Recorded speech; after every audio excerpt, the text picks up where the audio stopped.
तो हेलो दोस्तों, कल के वीडियो में हम लोगों ने डिस्कस किया था कि एडिशन के प्रोग्राम, सब्सट्रैक्शन के प्रोग्राम, मल्टीप्लिकेशन के प्रोग्राम और डिवीज़न के प्रोग्राम तो डिवीज़न के प्रोग्राम तक हम लोग पहुंच गए थे। आज के वीडियो में हम लोग का टॉपिक है swapping two numbers without using third variable. तो इसके लिए हम लोग यूज़ करते हैं टर्बो सी का अपना। चलिए देखो, हम एज अ बिगनर आपको पढ़ाए दे रहे हैं। आप बिगनर की तरह अपने माइंड में कट कॉपी पेस्ट करो। आप भी बिगनर हो, अगर आपको आता है तो बहुत अच्छी बात है, नहीं आता तो फिर भी आप देख लो बिगनर के रूप में। चलो, बाकी इसकी एग्जीक्यूटिंग हम आपको बाद में समझा देंगे। तो न्यू फाइल अपनी ओपन करते हैं।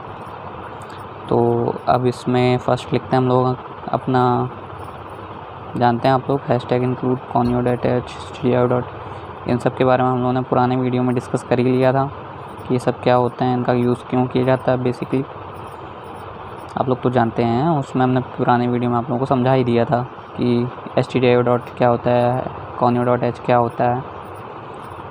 और ज़्यादा नहीं है, आप लोग बस अभी सिर्फ कट कॉपी पेस्ट करिए, इसके एग्जीक्यूटिंग हम आपको अपना समझा देंगे। चलिए स्टार्ट करते हैं, ठीक है। Hashtag include, sorry double L हो गया, हैशटैग इंक्लूड stdio.h का यूज़ हम लोग जानते हैं, इनपुट आउटपुट के लिए करते हैं बेसिकली। ये भी हम लोगों ने समझ लिया था पिछले वीडियो में। और conio.h क्या होता है ये भी जानते थे। कंसोल विंडो आउटपुट होती है। वॉइड मेन क्या होता है, बेसिक स्ट्रक्चर हम लोगों ने पिछले वीडियो में समझ लिया था। चलिए अब लिखते हैं हैशटैग इंक्लूड conio.h, ठीक है। चलिए स्टार्ट करते हैं नेक्स्ट। उसके बाद हम लोग का आता है वॉइड मेन। तो वॉइड मेन आता है, तो अब हम लोग लिखते हैं वॉइड मेन। उसके बाद ब्रेसेस लगा देते हैं। आप जस्ट कॉपी एंड पेस्ट करिएगा। अभी इसकी एग्जीक्यूटिंग हम सब आपको बाद में समझा देंगे, उसकी आप लोग टेंशन मत लीजिएगा।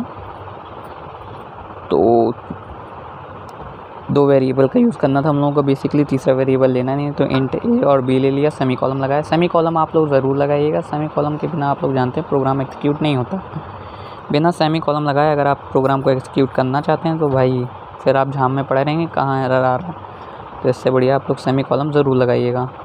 तो नेक्स्ट हम लोग देखो, अब हम सबके लिए तो नहीं बता रहे, लेकिन हम डिफरेंट करेंगे। अब आप लोग ये ना कहिएगा कि आपने अलग अलग स्टेटमेंट दिए, ये काम हम एक साथ भी कर सकते। देखो आप लोगों को आता है बहुत अच्छी बात है, लेकिन जिनको नहीं आता, जो बिगनर है, उनके लिए हम समझाने के लिए अलग अलग लिखी। ये मत कहिएगा कि नॉलेज नहीं है बंदे को तो उसने स्टेटमेंट अलग अलग लिखी है, ऐसा कुछ नहीं है। हम एक काम में कर सकते थे, बट दूसरों को भी समझ में आना चाहिए। आपको आता है बहुत अच्छी बात है, दूसरों को भी आना चाहिए। चलिए उनके लिए हम करते हैं। तो enter the first number of variable, पहला इनपुट लेते हैं यूज़र से, एक ही वैल्यू इनपुट करवाएंगे इसमें। उसके बाद ब्रेसेस लगा के सेमी कॉलम ज़रूर लगाइएगा यहाँ से। अगर सेमी कॉलम नहीं लगाया तो फिर ये मत कहिएगा बाबा आज हाम हो गया। चलिए अगला चलते हैं, स्कैनफ का इनपुट हम लोग जब लेंगे, तो अब स्कैनफ का यूज़ करते समय हम लोगों ने पहला इनपुट लिया, तो आप एड्रेस %d इंटीजर है तो %d लिखेंगे, बेसिकली सी बात है। तो %d लिखते हैं। अब लगाते हैं ऑपरेटर, एन ऑपरेटर। ऑपरेटर्स भी हम लोग थोड़ा लास्ट में पढ़ेंगे, इसमें कोई दिक्कत नहीं है, हम आपको बाद में पढ़ा देंगे। थ्योरेटिकल सब्जेक्ट है सी का, थ्योरेटिकल नॉलेज आपको वीडियोस बाद में भी दे देंगे, तो कोई इतनी प्रॉब्लम नहीं है। बेसिकली आप मेन जो प्रोग्राम है वो समझिए, मेन प्रोग्राम समझाने में ज़्यादा मज़ा आता है और आपको दिक्कत भी नहीं होगी। चलिए यूज़ करते हैं। थोड़ा सा यह हवा की प्रॉब्लम है तो दिक्कत में लीजिएगा। चलिए अब दूसरा लिखते हैं, दूसरे के लिए इनपुट कराते हैं, दूसरा स्टेटमेंट देते हैं, enter the number of second variable. Okay, चलिए लिखते हैं enter the number of second variable, bracket close कर देंगे। उसके बाद ये किया, ब्रैकेट क्लोज, सेमी कॉलम, और इसके बाद स्कैनफ लिखते हैं, स्कैनफ %d, दूसरा भी इंटीजर में है तो हम लोग %d लिखेंगे। उसके बाद सेकंड हम लोगों ने सेकंड के लिए लिया है, बी के लिए लिया है, तो एड्रेस ऑपरेटर, एंड ऑपरेटर कहते हैं उसको, बी लिखेंगे, एड्रेस ऑफ बी। उसके बाद सेमी कॉलम क्लोज। उसके बाद हम लोग दे देते हैं स्टेटमेंट, मतलब कंडीशन दे देते हैं कैसे क्या होगा कैसे आएगा आपका लॉजिक हम आपको बाद में अपनी डायरी में एक्सिक्यूट करके दिखा देंगे। देखो भाई बोर्ड नहीं है मेरे पास, तो आप लोग ये सब मत कीजिएगा, ठीक है। तो अगला लिखते हैं a is equal a plus b सेमी कॉलम, फिर लिखते हैं b is equal a minus b. आप बस कॉपी पेस्ट करना, आप ज़्यादा दिमाग उसमें भी मत लगाना, आपको जब एग्जीक्यूटिंग समझाएंगे तब आपको समझ में आ जाएगी क्लियरली, इसलिए ज़्यादा आप लोग दिमाग मत लगे। तो लिखते हैं b is equal a minus b, उसके बाद semicolon a is equal a minus b. अब इन सबको प्रिंट करा देते हैं, प्रिंट ऑफ का यूज़ करके दोनों को प्रिंट कराएंगे। लिखते हैं ब्रैकेट, उसके बाद swapping numbers are A is equal %d, B is equal %d। Basically सी बात है कि हम लोगों ने ए बी प्रिंट कराए हैं, तो अब ए का मान %d में डालेंगे। इसमें ज़्यादा आप लोग सोचिएगा नहीं, बस अभी कॉपी और पेस्ट करके आप लोग बस माइंड में बस ये प्रोग्राम देखिए, कॉपी किया उसके बाद %d लगाएंगे। इसकी एग्जीक्यूटिंग हम आपको बाद में समझा देंगे, ठीक है। चलिए लेते हैं, तो आप लोग ज़्यादा दिक्कत नहीं लेंगे, %d और उसके बाद कॉमा ए और बी करा रहे हैं प्रिंट, तो बेसिकली ए और बी हम लोग लगाएंगे, ए कॉमा बी लगा के उसके बाद गेट सी एच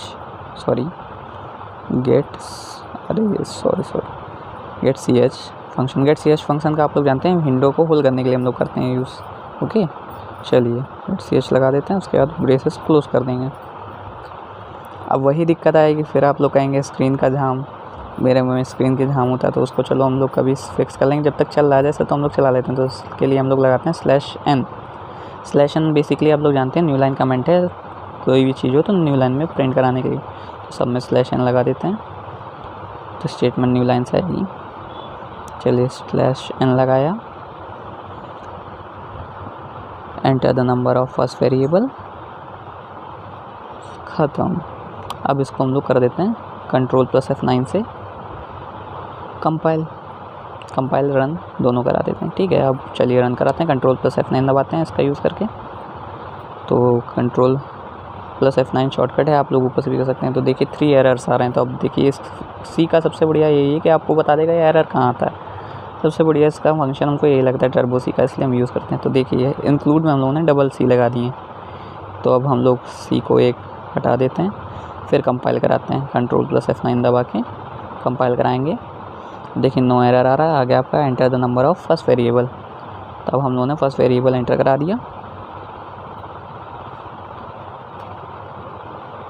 4 और 3, ठीक है। तो ए की वैल्यू उन्होंने 3 एंटर कराई थी, देखिए 4 आया, और बी की वैल्यू उन्होंने 4 एंटर कराई 3 आया। अब ये ऐसा कैसे हुआ, ये हम आपको प्रोग्राम को एक्सिक्यूट करके आराम से डायरी में समझा देंगे। चलो आपको दूसरा भी दिखाते हैं, ज़रूरी नहीं है यही। तो चलो क्लियर स्क्रीन फंक्शन होता है हम लोगों का, बेसिकली इसलिए यूज़ करते हैं। क्लियर स्क्रीन फंक्शन का यूज़ होता है कि आपका ये जो वेरिएबल होता है, जो पुराना इनपुट आउटपुट आता है, ये मिटा देता है। देखिए मिटा दिया, थोड़ा सा ब्लर है, एक मिनट जरा हम इनपुट ले लेते हैं, फिर बताते हैं आपको, सही कर देंगे आप, प्रॉब्लम मत लीजिए उसका। Enter the number of second variable, तो 4 इनपुट कराया, 5 इनपुट कराया। तो देखिए ए की वैल्यू उन्होंने 4 इनपुट कराई थी, तो 5 हो गई, और बी की वैल्यू 4 हो गई। एक मिनट ज़रा थोड़ा सा ब्लर है, एक मिनट हम सही कर देते हैं इसको थोड़ा, जस्ट अ सेकेंड,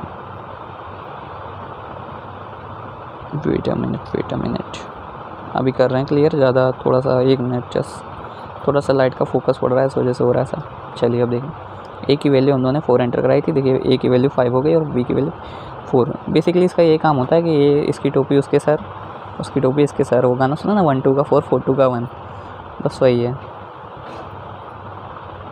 तो अब बाकी आपको एक्सिक्यूटिंग हम आपको अपना डायरी में समझा देते हैं। आपको ये नहीं कहेगा भाई मेरे पास बोर्ड नहीं है, ये नहीं है, वो नहीं, देखो समझने के लिए अपने आप को बहाने नहीं देने चाहिए। समझना हो जाता है, कहीं भी समझा दें तो बोर्ड भी आ जाएगा, कोई दिक्कत नहीं है, भी थोड़ा टाइम लगेगा, लेकिन आप लोग ऐसे भी समझ सकते हैं। तो कोई हमसे ये मत कहना कि भाई तुम्हारे पास बोर्ड नहीं है तो हमें समझ में नहीं आता, ये सब बहाने होते हैं। प्रोग्राम समझने के लिए माइंड चाहिए होता है, इसके लिए कॉपी पेन बोर्ड टीचर इनकी ज़रूरत नहीं होती है।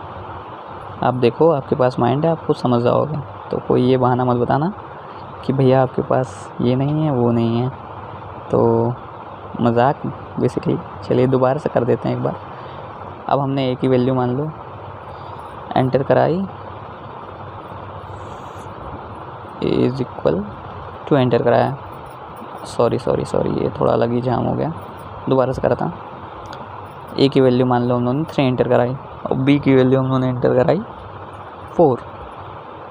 उसके बाद ए की वैल्यू देखिए 4 हो गई, बी की वैल्यू 3 हो गई, तो बस 1 2 का 4 4 2 का 1, समझ गए ना आप लोग। चलिए इसकी एग्जीक्यूटिंग जो है हम लोग इसकी हम लोग अपनी डायरी में समझते हैं, तो आप लोग ज़्यादा टेंशन नहीं लेते। चलिए इसकी हम लोग एग्जीक्यूटिंग समझते हैं डायरी में। आज के लिए बस इतना ही, अगला प्रोग्राम हम लोग अगले लेक्चर में डिस्कस करेंगे। अभी आपको एग्जीक्यूटिंग समझाते हैं डायरी में। चलिए हाँ, तो चलिए भाई अपनी कंप्यूटर स्क्रीन से कॉपी स्क्रीन पे आते हैं। तो हम लोगों ने लिया था पहले इनपुट ए, तो अगर मान लो हम लोगों ने ए की वैल्यू 10 असाइन करा है, तो ए नाम का जो वेरिएबल बना वहाँ पे हम लोगों की वैल्यू 10 असाइन हो गई, ठीक है। बी की वैल्यू हम लोगों ने अगर मान लो 20 कराई, तो यहाँ हम लोगों का बी नाम का एक वेरिएबल बना जिसमें हम लोगों की वैल्यू 20 हो गई। अरे बॉक्स के अंदर भरना था, सॉरी, ठीक है। उसको स्केच पे मत देखना आप लोग, लॉजिक समझो। अब हम लोगों ने पहला लॉजिक लिया था a is equal a plus b, तो अब a की वैल्यू हमने क्या रखी है 10 और b की वैल्यू हमने क्या रखी है 20, ठीक है, इज इक्वल a था, ठीक है। यहाँ पे तो a की वैल्यू हम लोग की क्या हो गई 30, अब a की वैल्यू हम लोग की 30 है, ठीक है। उसके बाद अगला वेरिएबल हम लोग लिया था b is equal a minus b, ठीक है। b is equal a minus b लिया था, तो हम लोग की a की वैल्यू क्या थी 30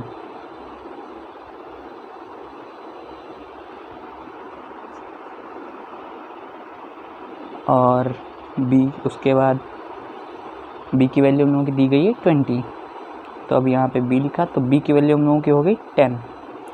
फिर से अगले लूप पे आए थे हम लोग, उसके बाद हम लोगों ने देखा था a माइनस बी, तो a की वैल्यू हम लोगों की थी 30, a is equal 30 minus b की हो गई थी 10, ठीक है। तो अब a की वैल्यू हम लोगों की हो गई 20, तो हम लोगों का जो प्रिंट ऑफ आया, तो देखो a की वैल्यू हम लोगों की, ये देखो a की वैल्यू हम लोगों की 20 हो गई, ये रही a इज इक्वल 20 और ये रही b की वैल्यू 10 हो गई। तो वही हम लोगों ने प्रिंट करा दिया था प्रिंट ऑफ स्टेटमेंट में, और हो गया 1 2 का 4 4 2 का 1। बाकी तो आप लोगों ने देखा ही था ना क्या भरना है इसके अंदर। तो बस इसका यही लॉजिक था। लॉजिक आप लोगों को समझ में आ गया होगा, आई होप। नहीं आया एक बार और समझाए दे रहे हैं। ए की वैल्यू उन्होंने 10 एंटर कराई, कुछ भी एंटर करा सकते हैं, कोई ज़रूरी नहीं है कि वैल्यू मान लो 3 एंटर कराई, बी की वैल्यू 5 एंटर कराई। तो पहले लॉजिक के हिसाब से हम लोग ने 3 + 5 किया इज इक्वल ए की वैल्यू हो गई 8, ठीक है। फिर दूसरा लॉजिक हम लोग लगाया बी की वैल्यू हो गई a माइनस बी, ठीक है। तो a की वैल्यू 5 थी, a 8 थी, ठीक। 8 माइनस बी की वैल्यू उन्होंने एंटर कराई थी 5, तो b की वैल्यू हो गई 3।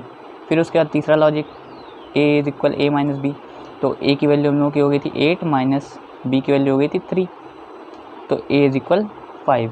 देखो a की वैल्यू 5 हो गई, b की वैल्यू 3 हो गई, तो स्वैप कर गया, ऐसे प्रोग्राम हो जाएगा।